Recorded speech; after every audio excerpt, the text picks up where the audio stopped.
Welcome back, baseball fans. 1979-82 carryover league. The draft is done. The token round of the draft has been completed.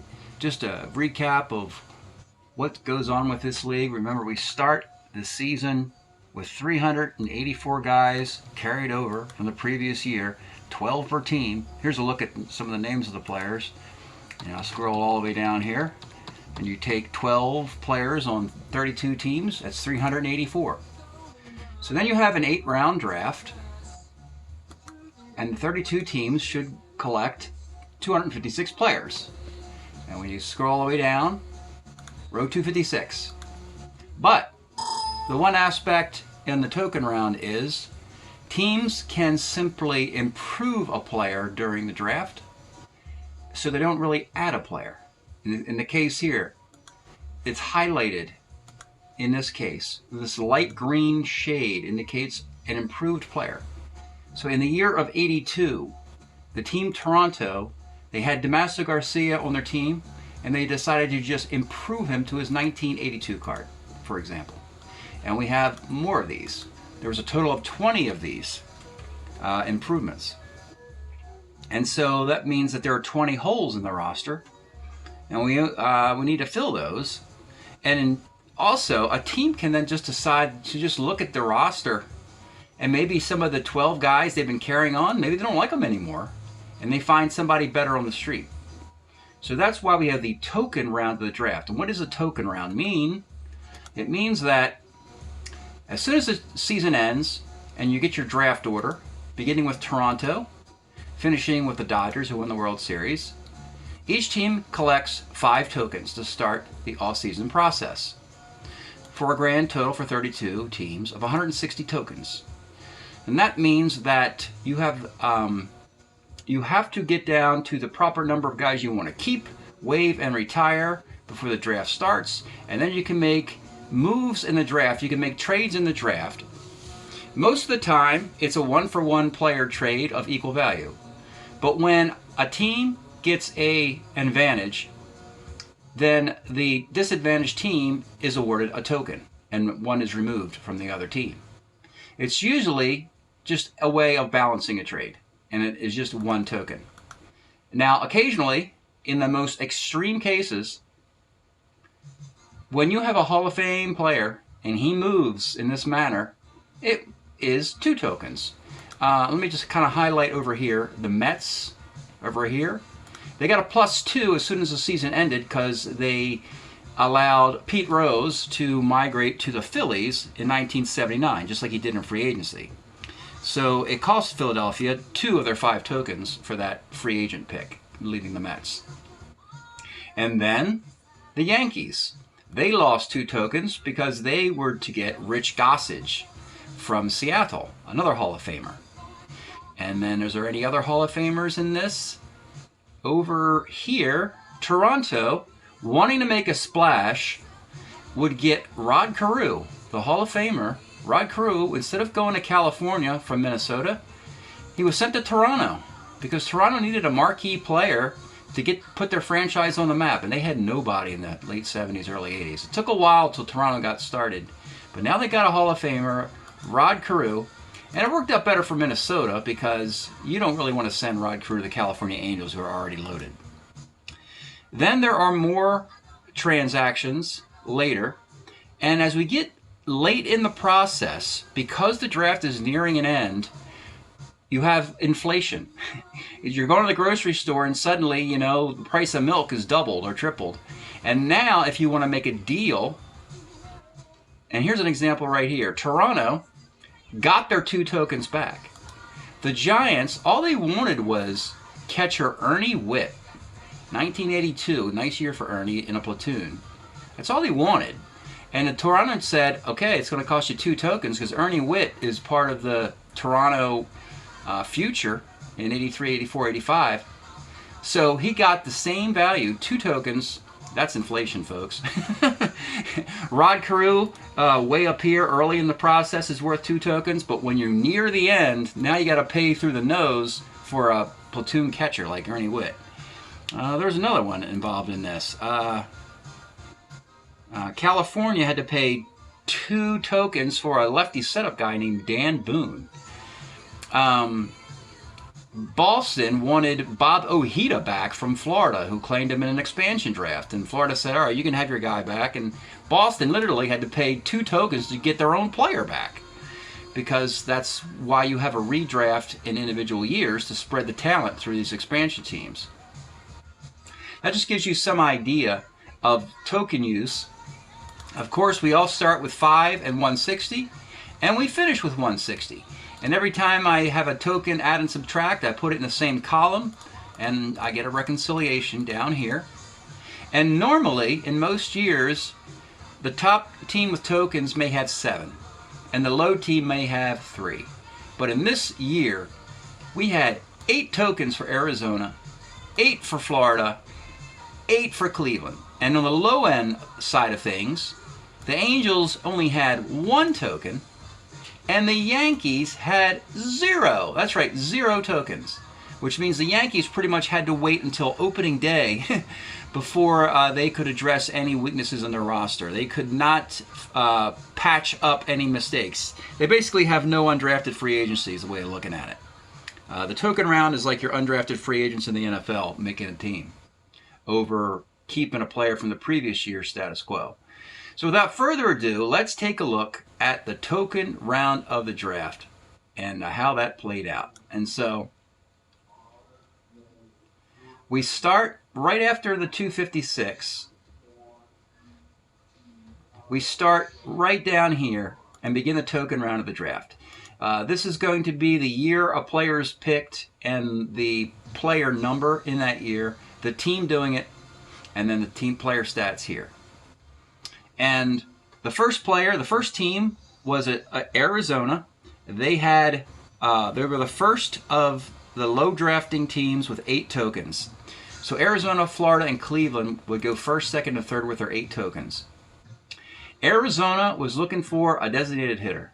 And lo and behold, Tony Perez was still out there with his 1980 card. Really, he's 38 years old, but he still is doing pretty well with Boston. 25 homers, 786 OPS in Boston, and that's who Arizona took. Florida, they were looking for, they have Richie Hebner as a left-handed third baseman. They were looking for a right-handed third baseman to platoon with him, and they found a 21-year-old Glenn Hoffman who actually had a nice rookie year with Boston, hitting .285, and the Marlins got him. And then Cleveland, they actually had a full 20-man roster. So they had the advantage of suddenly picking through their players and finding who is the worst player on the team and replacing him. And what they noticed was they're happy with Ron Hassey as a .300 hitting catcher with a +1 arm, but his platoon mate was Glenn Borgman. And I put his name here, Borgman. These are players who were displaced, so that I know that they are eligible to be replaced in another team. They got out of Glenn Borgman's 80 card and they got into Mike Heath 80 card with Oakland because he's got a -2 throwing arm. So now Cleveland has an arm with one of the 2 catchers they had. Then we get down to the 7 tokens. And when we get to 7 right here, we have the first team, Toronto. The team that made Rod Carew the first overall pick. Well, they made another splash. Greg Luzinski was on waivers. He was put on waivers by the Phillies. 8 rounds of the draft, nobody picked him up. The story was Luzinski had pretty awful 79 and 80. Then he went to the White Sox as a DH and did pretty well in 81, 2, and 83. But he's a DH, so it limited his number of teams. But Toronto went out and got him. They got him before the White Sox could have gotten him, because they had the first pick. So Greg Luzinski, his 81 year, he's got an .841 OPS for the White Sox. He had years with a lot of homers. He had years with a high batting average. He's right in the middle of it right here. 21 homers, .265. All right, and then look here. Arizona, they picked first in the token round with their 8 tokens, and they picked the 5th guy with their 7th token. That's the advantage of piling up these tokens. You get your first crack at all these guys to fill your roster and find the right. You only have a 20-man roster, so you got to nail your bench and your platoons and your lefty-righty bullpen and so forth. Arizona needed a catcher versus left-handed pitching in the year of 1979. The player they found was Tom Donahue. He does one thing really well. He hits left-handed pitching in 1979. It's about 270, 280. Against right-handed pitching, he's awful. He's got a +2 arm. He hit 224 overall. But the one thing he could do well is exactly what Arizona needs. So he's only going to bat versus left-handed pitching. And by the way, they have Darryl Porter as their starting catcher, so Donahue won't even play that much, as Darryl Porter will play against lefties a lot of the time. Let's continue now to Team 6. The Padres, they needed to add a player. They would lose Gene Richards, who they had the rights to, but they never made a move with Gene Richards. And instead, they decided to go for Rusty Torres. He's a 2 with a -2 arm in center field. Tons of power against right-handed pitching. A .424 slugging, 772 OPS, most of all that against right-handed pitching. And they prefer the power of Rusty Torres versus the speed of and poor fielding of Gene Richards. Next up, the Mets. They noticed they had the awful Lee Mazzilli arm in center field, a +3 arm. Most of his career he had a +3 arm in center field. Well, no more. The Mets select Juan Benitez, a 1 with a -3 arm in center field. That's plus 30% of an arm difference. So now that you can kick Lee Mazzilli into left field, where it's not nearly as important, throwing arm, and Benitez can be your center fielder against left-handed pitching. Next up, and this is the actual pick in the token round, the 8th pick. This is the drafting team's order number. The team drafting 14th, which is Florida, with the 7th token, and you will see finally a pass. So Florida is the first team who has plenty of currency to take guys, but they said, you know what, we don't want anybody. We like who we have. So they just took that money and kept it in their back pocket. I thought that 20 was going to burn a hole in my pocket till next April, Mr. Nicholson said once long ago.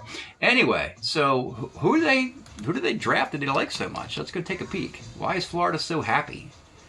Dan Schatzeder, Richie Hebner, Juan Bonilla 290, Hal McRae's best year, Vern Rule's best year, Francisco Barrios, a very fine year with a 3.61 ERA at age 26.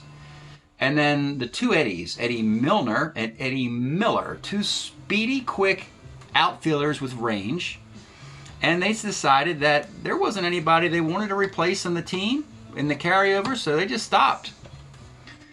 And this will happen. You'll have a couple teams wasting money, and you'll have a couple teams way, way, way down here who don't have any money who want to make moves. It's very front and bottom like that. All right, so next up, Minnesota Twins. Now, they did something interesting here. They went back into time with Ken Landreau and backed his 1980 card back to 1979. Why did they do that? Because in 1980, Landreau's a 4 in center field and it's 280. 1979, he's a 2 in center field and hits 305. So they realized their mistake from a year ago, as Landreau is going to start, his career is going to really go downhill rather sharply. But 79 is still his best year, and they decided to get into that card for one more year. Smart move for the Twins. All right, Seattle's on the clock, and they needed a designated hitter, but a left-handed one, and they found the best OPS guy available that had not was a free agent off the street. And we're talking Terry Crowley. Crowley's hardly ever make his card because he's mostly a pinch hitter. But they made it in the year of 80, and he has an 840 OPS. You might remember Seattle. They had the rights to Tony Perez, and they never activated it. They could have had Tony Perez several times in the draft, and Seattle ignored it, lost the rights, and waited. And it was because they really needed a left-handed bat versus a right-handed bat. They had too many right-handed hitters on their team. They had to find some left-handed bat. So that was mismanagement for Seattle, because frankly, Tony Perez is a much more complete player than Crowley, but he just didn't fit. And Seattle made a mistake. But they still got a nice little platoon player in a short sample size. Houston. This will be a team that's going to make a lot of moves in this. For whatever reason, some teams are tinkerers and some teams are status quo. And Astros are, boy, are they ever tinkerers. They have, this is actually only the second player in the year of 81 to be taken in this round. And they select Rob Peachlow. He was the top middle infielder who hits left-handed pitching. Really crushes them in 81, over 300. Hits about 220 against righties. 268 overall, but they just want him to load up against left-handed pitching, something that Bill Duran doesn't do. All right, remember Cleveland? Remember up here, Cleveland took Mike Heath with their 8 tokens? So with the 7 tokens, Cleveland, pretty cocky team, they pass. They love their team. I mean, they tried to find faults with their players, and they couldn't. The best thing they could do was pick on Glenn Boardman. Poor Glenn, out of the game. Just because Mike Heath's got a better throwing arm. But Cleveland said, we're done. We're ready to go. Let's get the ball up, throw the ball out there, ready to play baseball. So Florida and Cleveland would be the 2 teams that would pass in this process with the most money left over. All right, here is an interesting move. Portland needed a catcher from the year of 81 who batted left-handed, hits right-handed pitching well, and it would cost them a little bit. Rich Gedman is in Boston's farm system, and Boston said, we don't really want to get rid of Rich Gedman. We like him. He's going to replace Carlton Fisk in a few years, but we can go in a different direction. If you want Rich Gedman, we want 2 draft tokens. So Portland would get Gedman, and then Portland would not have any money to make future moves. So Boston got currency back. If you remember, Boston lost currency reacquiring Bob Ojeda, and now they balanced their books by, they basically traded Rich Gedman for Bob Ojeda, did Boston.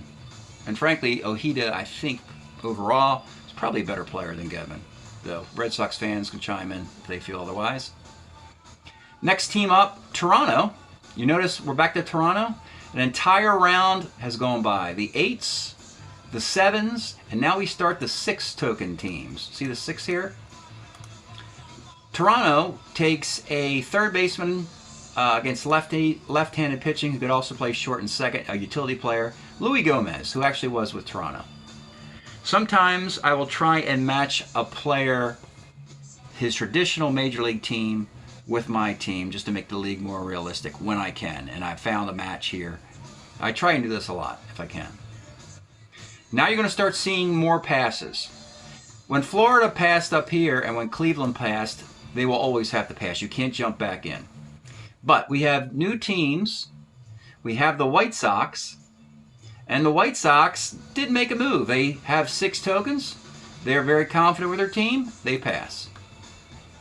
Arizona, after making the Tony Perez and Tom Donahue picks, that was enough. They pass.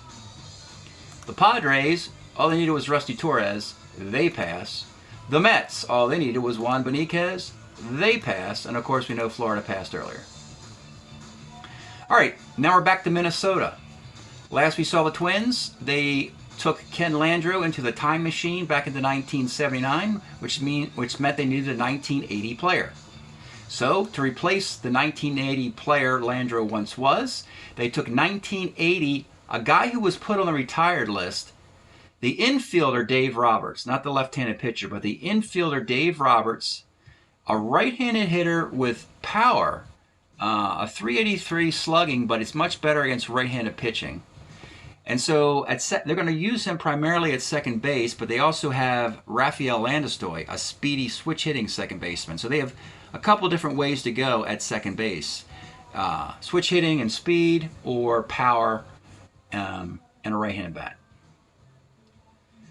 Next up, Seattle. Terry Crowley was all they needed. That's all they needed. They got it. They pass. Back to Houston. Now, Houston's not going to be done for a while. Peach Low is just the start of this. The next thing Houston did was they noticed that in their bullpen, they had Doug Capilla as a lefty in the bullpen, and he seemed pretty weak. So they decided to move some pieces around and decided that they would actually move Charlie Leibrandt into the starting rotation and move one of the right-handed starters into the bullpen. So instead of having Joe Sambito and Doug Capilla in the bullpen, it's just Joe Sambito. It's the only lefty they need. And Charlie Leibrandt replaces Capilla as the lefty. Leibrandt he's okay in 1980, nothing spectacular, but he was the best left-handed pitcher on the board in 1980. Oh, by the way, he's got a 146 whip and a 425 ERA. This is the price you have to pay for left-handed pitching in this league. It's kind of fun. That's why I enjoy it. That's why I enjoy this league. You see some guys in the league you wouldn't expect to be in it, and a lot of good ball players are not in the league. All right, next up, Cleveland. We know they pass. Boston, believe it or not, the Red Sox, they're loaded. They absolutely have a loaded roster. They arguably the best team in the East, better than the Yankees and Orioles. They acquired these tokens for Gedman, cashed them in. They don't need them. They're going to quit with 6. So Boston passes, and now we are at the 5th round, the 5th tokens. This is where teams start. So from here on up, these are the teams that shrewdly gained tokens in the draft. From below 5 and down is the token use of teams who spent their money. So let's go back to the 5th token here. Toronto, they would pass. Remember, they took Louis Gomez. That's the only spot they had left, and they filled it. Now you're going to see lots of passing because the same teams have to pass. So remember, the White Sox and Arizona and San Diego pass. And finally, we hear from Oakland. Now we see all the teams that didn't do any movement with tokens, and they finally get to talk. We're 29 picks in, including passes. And so Oakland finally needs to make a move. They needed a DH versus left-handed pitching, and they acquired Jesus Alou, who was mostly a pinch hitter the entire decade for the Astros. But he always had a nice card. This card, not so much, but he becomes left-handed hitting DH. Then you have the Mets. Of course, they passed earlier. And now we have Cincinnati. This is the first time we've heard from them. This was an outstanding move. Cincinnati needed a right-handed reliever. They weren't happy with what they saw. So they talked to Joe Price, who could start in relief. And they said, Joe, we want you to go to the bullpen because there's more right-handed pitchers out there than left-handed pitchers. I mean, right-handed starters out there. And so they found in the year of 79, and this is we can show you Leibrandt, the comparison. Bill Bonham, of all the available right-handed pitchers in the year of 79 still on the board, he pitched 175 innings, a 132 whip. He was the top performing pitcher available. That's the difference from being right-handed versus being left-handed, where Charlie Leibrandt was one of the lowest rated pitchers and Bill Bonham, one of the highest rated pitchers. So Cincinnati, really smart move just to tell Joe Price to go to the pen. Houston, it cost them a little bit to basically go to Charlie Leibrandt in the rotation and hope he doesn't kill you too much. All right, Florida passes. The Twins, after making those moves, they finally pass. We know Seattle passed earlier. Back to Houston again. Houston will be making, their 3rd or 4th pick here? This is the 3rd pick Houston will make, where we still have teams who have not done a thing yet, have not been eligible to do any moves. So it was pretty smart for Houston to acquire all these tokens because they had a lot of holes in their roster. They needed a right-handed reliever because they put Leibrandt in the rotation, and they were looking for a right-handed reliever. Don Stanhouse was sitting out there. He is Baltimore's World Series closer from 1979. But he puts men on base. He walks a ton of left-handed batters, so the Orioles stayed away from him, as did the rest of Major League Baseball. But Houston says, you know what? We got Dave Smith and Joe Sambito. We can make Don Stanhouse a setup guy against righties. So that was a pretty clever move to get some use out of Stanhouse. All right, Philadelphia. This is an interesting move. Philadelphia, they had a full 20-man roster, but they wanted to tinker a little bit. Steve Carlton was the only pitcher who could pitch on 3 days rest. And none of the other pitchers could, which included Eric Schau, included Rick Williams, and also Roy Thomas.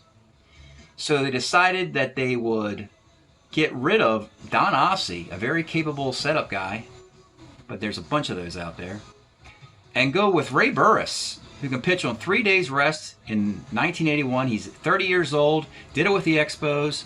Fine year, 117 whip in 135 innings. Ray Burris, remember the Expos are loaded with right-handed pitchers. They got Rogers, they got Sanderson, they got Bill Gullickson. They would have had David Palmer, but he got picked up by another team. So Burris was available, and the Phillies grabbed him. How about the Cubs?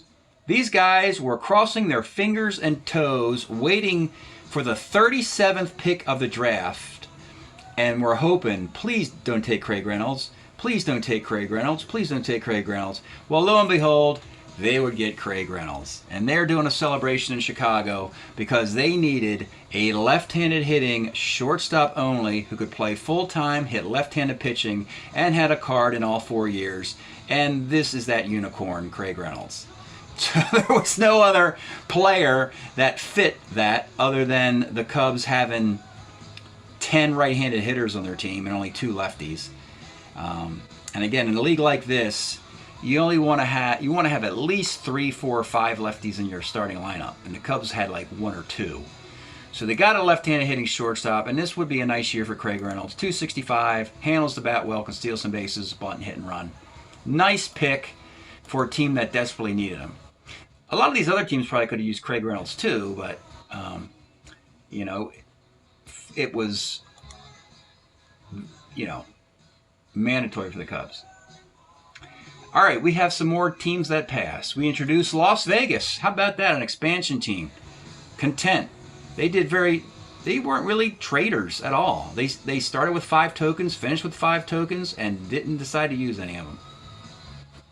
Then, of course, you have Cleveland, and you have Boston. Now you get to some teams we haven't heard from yet. Kansas City, the Royals. They don't need to make any moves. They're loaded. Baltimore, they don't need to make any moves, they're loaded. And finally, the world champion Dodgers. They don't need to make any moves, they're loaded. The one team missing, as you see, these are teams 26, 28, 30, and 32. Team 31 is your California Angels. Oh, they need guys, but they don't get any tokens until way down here. So, yeah, California needs to make moves, but they're going to have to wait quite a while. All right.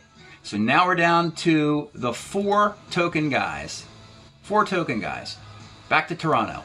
Now you're going to see a lot of passing, so this is going to speed up really quickly, folks. Toronto passes. White Sox pass. Arizona passes. Here's a new team, the Ohio expansion team, the Ohio players. They needed they really needed a left-handed pitcher. They could not find one. So they were given Lynn McLaughlin, on waivers. He actually could pitch on 3 days rest if needed. And they're the only team that, frankly, doesn't have a third. And I'll do that in certain situations versus having a team, employ a pitcher with like a 5.65 ERA. I'm just not going to do that. It's not any fun to watch a pitcher get lit up just because he's left-handed and he's playing against all-star teams. So, Lynn McLaughlin goes to Ohio. San Diego, of course, passes. Oakland, after getting that designated hitter here, now they pass. We know the Mets pass. We introduced the Colorado Rockies. This is the first time they've done anything. And they decided they would actually do something surprising, improve their defense. This is a nice pick. They got Rick Bassetti, his 1979 card. Nobody really liked his bat. But Rick Bassetti, you got to give him credit. He had 162 games played. He had 657 plate appearances. You pretty much think he's got to get into the league somewhere. And so an expansion team, Colorado, decides to use his 2 defense. He's a 2 with a -1 arm. To use his 2 defense in center field. So congratulations, Bassetti, for getting into the league. Okay, Boston, of course, passes. Cincinnati, pops the cork and celebrates Bill Bonham acquisition previously. And of course, remember, Bonham actually was a Red, so it made sense for him to go to the Reds. They now pass. All right, Texas Rangers. They also were, just like the Cubs, when the Cubs were hoping Craig Reynolds would be there, Texas had a tremendous hole at shortstop as well, but they didn't really want Craig Reynolds. This guy is the guy they wanted, Frank Taveras. This blue color here, he's a keeper. What are keepers? We talked about that. That's what Tony Perez would have been. Seattle would have reserved his rights in the draft to take him, and he didn't. And Seattle also had the rights to Frank Taveras. But when it came to drafting Frank, Seattle passed. They didn't want Frank Taveras after they looked into the draft. So what did Seattle do, you wonder? Let's go check out Seattle. They took Louis Aguayo because he has power, 857 OPS, and they took Mario Mendoza because he's got a great glove. Power and a great glove, neither of which Frank Taveras has. Frank has he's a 279 hitter, and he's an ace stealer with a 3 range. But that's good enough for a Texas team that had nothing but a 40-48 shortstop previously. So the Cubs get Reynolds, and Texas gets Taveras. These are hard positions to fill. Shortstop, everyday shortstops, and you're getting them now for teams desperate. So that's great news for Chicago and Texas. This shows that the token system works, and teams can fix the mistakes they make in the draft. All right, Florida passed, of course. Minnesota and Seattle passed. How about your Astros, folks? The Astros are still playing the game here. Now they said we have Bert Campaneris playing third base with his 81 card, and that can't work. That can't possibly work. So there's Campy. I put his name there. They got out of Campaneris. They got out of that. They said, we got to improve. So they got out of Campaneris, and they would get Ty Waller, who played for the Cubs. Just a short cup of coffee, 77 at plate appearances, at 268, 753 OPS. Thought he was going to be the third baseman of the future for the Cubs. It didn't quite work out, though. I don't know what happened to Ty after age 24, but not much. All right, the Tigers. The Tigers, it's the first time we've heard from them.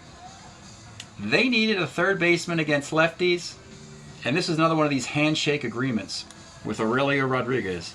They said, look, Aurelio, you're getting up there in age, and you can't hit a lick. So we're going to put you on waivers. But don't be surprised if we call you later when nobody is interested in you. And the Tigers called him later and reacquired him. It's always great to see.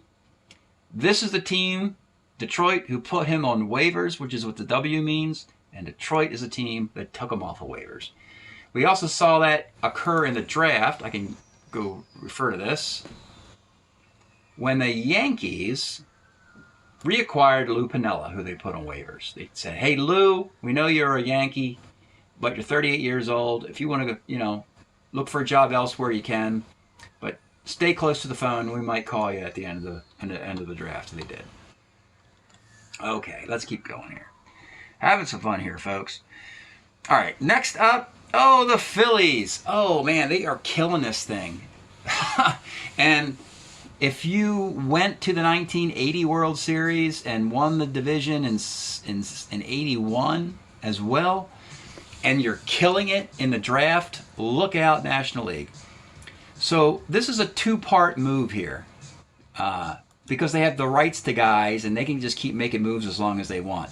So here, with token use 4, and down here with token use 3, it's a two-part move. And the two parts are Larry Herndon and Gary Maddox. And what they did was they flipped the seasons. So they had 79 Herndon acquired in a trade with the Mets as a 250 hitter.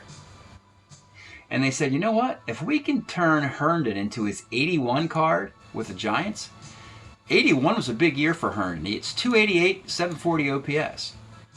And they had the 81 Gary Maddox and said, you know what?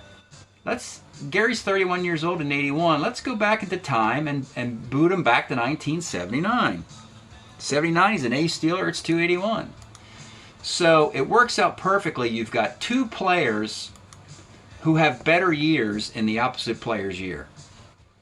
Herndon from 79 to 81, Maddox from 81 to 79. Win, win, win. Both players improve their batting average by 30 points. So that's a tremendous advantage for Philadelphia. And any team could do this, but nobody else had that bit of luck or advantage. It was getting Herndon in the Pete Rose trade as a toss-in. Larry Herndon's a heck of a toss-in, folks. He'll probably last longer than Pete Rose at this rate. Herndon will get a World Series ring in '84 for the Tigers, I believe. All right. Next up, the Expos. BUR stands for Burlington, Vermont, where we moved them to.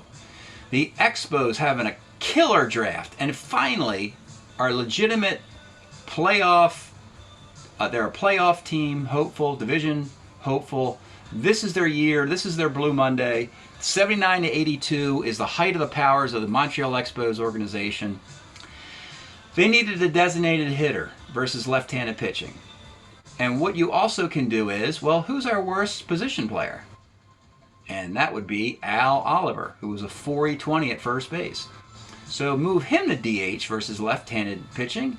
And now go find yourself a slick-fielding first baseman who can only hit left-handed pitching. Ladies and gentlemen, we present Rich Murray, brother of Eddie Murray. A .216 batting average, but against left-handed pitching, which is all he's going to do, he hits .300. So the percentages weighed down as he faced mostly right-handers, and he was overmatched, and this was the only year in baseball I think he had at age 22. It kind of fizzled for Eddie Murray's little brother, but he has a monster year in '80, crushing left-handed pitching. All right, next up, the Cubs. They celebrated one middle infielder up here, Craig Reynolds, and then they settled for Mike Tyson. They needed a second baseman. Tyson actually played for the Cubs in 1980. He's a 2 defensively, and the Cubs have decided that defense is, at some point, needs to be addressed. They can't keep playing, home run ball in Wrigley Field and try and outscore your opponents when you've got a porous defense. So at least Mike Tyson is a defensive 2 at second base. You notice this red color, that means he was in retirement. He was retired because he's not that good anymore. It's .238. But the Cubs called him up out of retirement and said, we need you to play one more year because you can at least field ground balls. I think we had another retired guy. Yeah, we had Dave Roberts, who hit .238. Same batting average. 2 guys called out of retirement in the token round of the draft. That's when it happens. Because they have a specialty. They do one thing very well that the available players cannot. And you also have an abundance of available players like left fielders, like left-handed hitting left fielders who hit .275. They're a dime a dozen. There's like 10 of those sitting out there looking for work. Back to the draft. Milwaukee Brewers needed a middle infielder. Ed Romero, middle infielder. Milwaukee Brewers, 1980. Pretty self-explanatory. Just thread the needle, keeping the draft going. All right, Las Vegas passed earlier. We know Cleveland passes. Portland, okay, they finally get a guy after that big trade for Rich Gedman. They needed a second baseman. And Glenn Hubbard was still sitting out there because Atlanta still has Jerry Royster playing second base, and because Glenn Hubbard's kind of meh, really.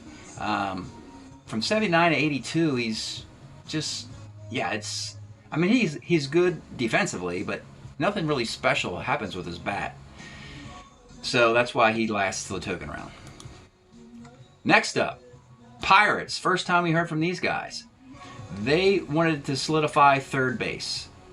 The 79 Pirate team had Bill Madlock, and this Pirate team misses him badly, as Madlock's on Ohio. So they had to get a decent third baseman to try and recreate the We Are Family Pirates of 1979. They went out, they got Tim Foley, they got the shortstop from the We Are Family Pirates, and now they got a pretty darn good Enos Cabell is a 2 third baseman and ace stealer. He hits .272. Nice player. A 2 third baseman who steals bases. Not a lot of guys can do that. And to get him in this process is an outstanding move. Everyday player. Heck, he's better than Aurelio Rodriguez. We saw Taveras as everyday shortstop up here. We saw Craig Reynolds up here. So it's a great move for the Pirates to get a solid third baseman. Good defense as well. Kansas City passes. Atlanta's on the clock, and Atlanta got a break. So Rafael Ramirez fell back into their lap because he was cut. So Ramirez, at the beginning of the token process, was a member of the Chicago Cubs. The Cubs cut him, because he batted right-handed, to get Craig Reynolds. So now the Braves, the team that Rafael Ramirez actually played for, they decided to dump Pepe Frias. See him, 79 Pepe Frias. He was the shortstop. Is he even here? Oh, he was deleted. So Pepe Frias was Atlanta's shortstop. No more. Rafael Ramirez, and he will be the shortstop on that Atlanta team that wins the National League West in 1982. So that's who Atlanta takes. Okay, nearing the end of the fours, Baltimore passes, Dodgers pass. Now it's going to really pick up. We're down to 3 tokens. We still have some teams we haven't heard from yet. But Toronto passes, White Sox, Arizona pass. Ohio needs another guy. They need a shortstop. And this is where the picks are going to get kind of meh. Dave Rosello. He was cut by the Rangers when the Rangers took Frank Tavares. Ohio probably would have liked that guy. Sorry, Ohio. You don't have enough money. So you got to settle for Dave Rosello. At least he has some power. 402 slugging. Dave Rosello goes to Ohio. And now a ton of passes. Teams you've already know. San Diego, Oakland, Mets, Colorado, Boston. All these teams have already passed. Hey, look. Houston. They passed finally. So all the 4 moves that Houston made, they decided they're tired of making moves and they finally passed. Detroit. This is kind of a sad move. Happy, sad move. In the year of 79, they had John Hiller, who was really toast. He had a 5.24 ERA on his team. And they decided, it's time to go, John. And they would bring Mickey Lolich at age 38, would come back to the Tigers. He actually played for the Padres in 1979. But Mickey Lolich is going back to Detroit to take John Hiller's spot in the bullpen. Mickey Lolich is the lowest rated pitcher in the league. He's got a 4.74 ERA and a 1.64 whip. But sentimentally, it's Mickey Lolich and he's a Tiger. So that's the good news for the Tigers, who are they're kind of in a pickle.